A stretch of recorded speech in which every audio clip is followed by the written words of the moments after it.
Today we are building a rundown motel where our three fabulous drag queens will be living. Before we get into the build, let me introduce you to everyone. Lonni is a self-absorbed insider dance machine. He loves being in the spotlight and also enjoys taking any excuse to mix up special cocktails for his friends. Ryder is a neat, materialistic cat lover. He's all about improving his wellness skills and loves sharing his cooking creations with his pals at every opportunity. Honi is an outgoing, adventurous music lover. He's a bit newer to the drag performer scene than the other two, but he's having fun learning from them and incorporating his passion for music in his new hobby. Now that you know a little bit more about the Sims who will be living here, let's get into the build. I was inspired to build an old, rundown Art Deco motel from one that I've seen in real life. It's more fun for me when I have specific Sims in mind to build for, so thinking about all this, I figured who better to live in a place that mixes the class of old Hollywood Art Deco and the crass of a cheap rundown motel than a group of drag queens. So this is our Palm Meadows Motel, and it's built on the old Burners and Builders lot in Oasis Springs. The name sounds nice on the surface, but seeing as this place is a sketchy motel, the name's similarity to the palmetto bug does not go unnoticed, and it is definitely the butt of many jokes. This little building at the front is the check-in office. I imagine this place is a sort of combo rental. The first floor units where our queens will be living are short-term rental apartments, so like those 3 to 6 month lease places. The upstairs units are long-term stay motel rooms, where you visit for a few weeks at a time. Yeah, neither of these are generally the nicest places to stay, but you can't always be very picky when you're on a tight budget and in between longer-term housing options. I say from experience. I haven't stayed in a place this rough, but I've moved enough to sympathize with a variety of less than ideal temporary housing situations. The vast majority of Sims builds are so pristine and perfect, so I had a ton of fun making this place really dingy and cheap looking with all the cracks and stains and trash everywhere. This first apartment belongs to Lonni. He is our drag and mixology extraordinaire who loves flashy colors and kitschy decor. I went with a quirky 1950s feel for his place with lots of neon signs, pinks and teals, and thrifted decor pieces. This whole unit is so colorful and funky, it would be such a fun place to hang out, and I'm sure Lonni is absolutely thriving whenever he gets to host.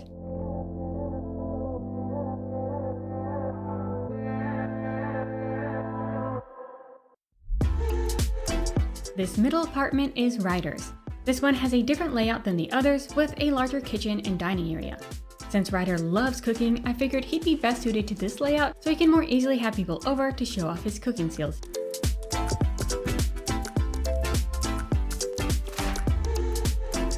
Fittingly, this place has the filthy and grody lot challenges on it, but I also made it a cat hangout. One, because there would most certainly be stray cats hanging around a place like this, but two, because Ryder is a cat lover and I definitely see him feeding all the stray cats. So I made his place the neighborhood cat hangout. He's got some cat toys, a bed, a food bowl, and cat tree in his house, even though he doesn't have any cats of his own.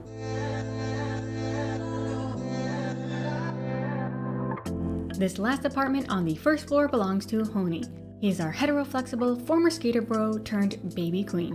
He's not your stereotypical drag artist, and he's new to the scene, but he is loving it, and is grateful that Lonni and Ryder have taken him under their wings. His other friends and girlfriends don't always get his new job, but he's not concerned about what others think, and is excited to really dive into his newfound drag culture and family. Upstairs, there are two pretty basic motel rooms. I figured you'd easily be able to rent those out to roommates if you have university, or turn them into short-term rentals if you have for rent. I haven't tested this lot with that pack myself, but I'd suggest making the 3 downstairs apartments into one unit so you can easily play with this household without loading screens, then make the upstairs rooms into separate rental units. In the center area between the 2 motel rooms up here, there are 3 common areas for everyone. On one end, there's a laundry room that you just know is going to ruin whatever you wash in it. The middle room has one of those little continental breakfast areas that's really just a sad assortment of stale pastries and old fruit. The last room is a gym that barely meets the minimum requirements to justify saying this place offers that amenity.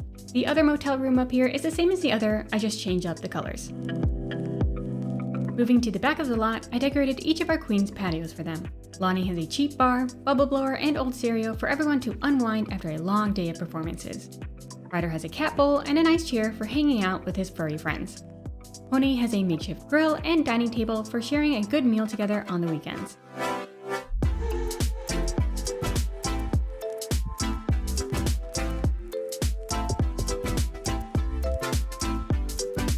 Here is the floor plan so you can see how everything is laid out. Now let's watch some cinematics and take a peek at our queens in action.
This was such a fun place to create. Making a build that's so run down and dingy is such a nice change of pace and really makes this lot such an interesting backdrop for telling so many different stories. I also absolutely adore our little drag family who call this, we'll say, colorful place home. I hope you liked it too. If you did, send a like my way and share a quick comment, it really helps out. If you want to see more non-traditional Sims builds and households, check out the other videos on my channel, and if you like what you see, be sure to subscribe. Remember, be kind to yourself today, and I'll see you next time.